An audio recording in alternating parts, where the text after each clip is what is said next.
Hi everyone, welcome to code with busy. आज की इस वीडियो में हमारा एजेंडा क्या है वो हम डिस्कस कर लेते हैं। सबसे पहले आज हमारा जो एजेंडा है वो ये है कि डाउनलोड करना है और इंस्टॉल करना है वी एस कोड अपने सिस्टम में। और वी एस कोड में जो हम कोडिंग करेंगे HTML CSS जावास्क्रिप्ट की जितनी भी हम कोडिंग करेंगे वी एस कोड में ही करेंगे। तो इस वीडियो में हम देख लेते हैं कि इसको इंस्टॉल किस तरह करना है, और इसके बाद हम ये देखेंगे कि अपने सिस्टम में हम इसकी किस तरह से सेटिंग करेंगे कि हर डायरेक्टरी से ये हमारा ओपन हो जाए। ठीक है, इसके बाद हम ये देखेंगे कि हमारे जो लाइव सर्वर की एक्सटेंशन है वो हम किस तरह से इंस्टॉल कर सकते हैं। तो इसके लिए हम चलते हैं गूगल की तरफ। तो आप गूगल ओपन कर सकते हैं, यहाँ पे टाइप करें वी एस कोड डाउनलोड। आप वी एस कोड की ऑफिशियल वेबसाइट पे जाएं और यहाँ पे आप विंडोज़ यूज़र हैं तो आप विंडोज़ यूज़ कर सकते हैं।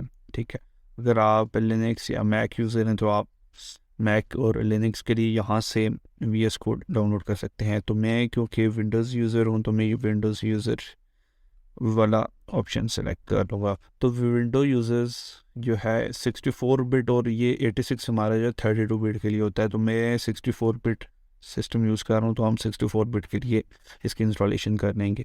यहाँ पे इसकी इंस्टॉलेशन कंप्लीट हो जाएगी अभी। तो फॉर द टाइम बिंग मैं इसको कैंसिल कर देता हूँ, मैंने ऑलरेडी इसको डाउनलोड करके रखा हुआ है यहाँ पे। तो इसको हम किस तरह से इंस्टॉल कर लेंगे, यहाँ पे जब आप डाउनलोड कंप्लीट कर लेंगे तो जहाँ पे आपको फोल्डर आ जाएगा डाउनलोड के सेक्शंस में आ जाएगा, तो आप वी एस कोड ओपन करेंगे। तो यहाँ पे आप ये इनको कहेंगे आई एक्सेप्ट दी एग्रीमेंट, ये ऑप्शन सेलेक्ट करना और नेक्स्ट करना है। ठीक है, और सिंपली आपने वी एस कोड वाला ब्राउज़र ही सिलेक्ट करना है और अगेन यही सिलेक्ट करना है। और इसके बाद ये एक इम्पॉर्टेंट पॉइंट है, यहाँ पे फॉर द टाइम बिंग आप इसको स्किप कर दें, तो इसके बाद मैं आपको इसी वीडियो में ही बताऊंगा। इसको भी आप अभी for the time being next कर दें और इंस्टॉल कर दें।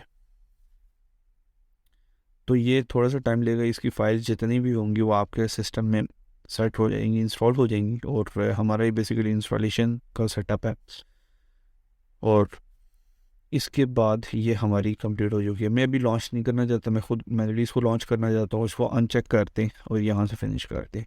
अब आप यहाँ से रहते हुए जब भी आप वी एस कोड ओपन करेंगे तो ये आपके पास वी एस कोड का ऑप्शन आ रहा है। ठीक है, यहाँ से आप वी एस कोड ओपन कर सकते हैं और यहाँ पे जितने भी आपने फोल्डर्स जो भी बनाना चाहते हैं, जिस फोल्डर में भी रहते हुए ओपन करना चाहते हैं, फॉर एग्जांपल यहाँ से मैं न्यू फोल्डर यहाँ से ओपन फोल्डर करता हूँ। तो यहाँ पे मैं डेस्कटॉप पे कोई न्यू फोल्डर बना लेता हूँ। ठीक है, तो वहाँ पे रहते हुए मैं अगर उस फोल्डर को ओपन करता हूँ, टेस्ट प्रोजेक्ट, और इसको मैं सिलेक्ट करता हूँ तो ये मेरे पास यहाँ पे प्रोजेक्ट आएगा।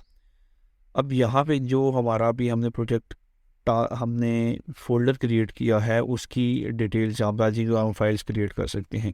लेकिन एक तरीका जो ये हम यहाँ से इस तरह से फोल्डर्स को ओपन कर सकते हैं, और दूसरा तरीका ये है कि आप फॉर एग्जांपल यहाँ पे ओपन करते हैं और राइट क्लिक करेंगे तो यहाँ पे जिस तरह ये आपको देख रहे हैं ओपन विद विजुअल स्टूडियो, ये अलग चीज़ है।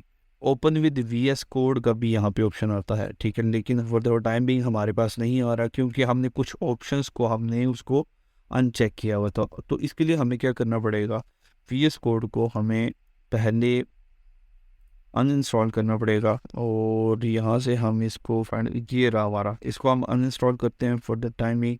ठीक है, अपनी सेटिंग्स हम फिर से कर लेंगे, इसको हम अनइंस्टॉल करते हैं।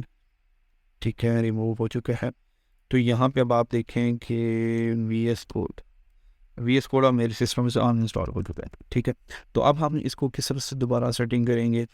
डाउनलोड तो हमने ऑलरेडी करके रखा हुआ है, डबल क्लिक करेंगे, again I agree I accept the agreement,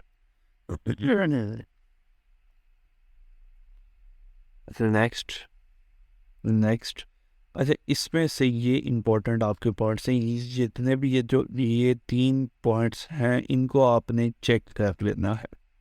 और इसको अगर आप इसका डेस्कटॉप पे आइकन क्रिएट करना चाहते हैं तो इट्स अप टू यू। मैं इसको अनचेक ही रखता हूँ। लेकिन ये वाले पॉइंट्स ये जो हमारे हैं इनको आपने चेक कर लेना है और नेक्स्ट करें, इंस्टॉल करें, और ये एज़ यूजुअल आपके जो थोड़ा सा टाइम लेगा फाइल्स इंस्टॉल हो जाएंगी आपके सिस्टम में। तो इस तरह से आप किसी भी फोल्डर में रहते हुए VS कोड को ओपन कर सकते हैं। तो इसको हम लॉन्च अभी नहीं करते, हम बना लेते हैं। हम एक और फोल्डर क्रिएट कर लेते हैं। अब आप ये देखें यहाँ पे भी रहते हुए ओपन विद कोड अब मेरा ऑप्शन आ चुका है। तो यहाँ पे इसी फोल्डर में हम रहते हुए कर लेते हैं, ठीक है। अब आप देखें यहाँ से मुझे मैनुअली कोई ओपन नहीं करना पड़ रहा। यहाँ से मैं क्या करता हूँ कि ये मेरे पास अब ऑप्शन आ गया ओपन विद VS कोड। तो मैं इस फोल्डर पे क्लिक करूँगा। जब यहाँ पे मैं क्लिक करूँगा तो इस टेस्ट प्रोजेक्ट के फोल्डर में रहते हुए मेरा VS कोड ओपन हो जाएगा और यहाँ से मैं अब कुछ भी अपनी फाइल्स क्रिएट कर सकता हूँ। अच्छा, इसके बाद हमने ये डिस्कस करना है कि हम किस तरह से अपनी एक्सटेंशंस को इंस्टॉल कर सकते हैं। तो साइड पे आपको ये ऑप्शंस नज़र आ रहे हैं, ठीक है। ये हमारे पास एक्सप्लोरर है, सर्च का ऑप्शन होता है, इसी तरह यहाँ पे सोर्स कंट्रोल का ऑप्शन है और डिबगिंग का हमारे पास ऑप्शन होता है। तो इसी तरह यहाँ पे एक हमारे पास ऑप्शन है एक्सटेंशंस का।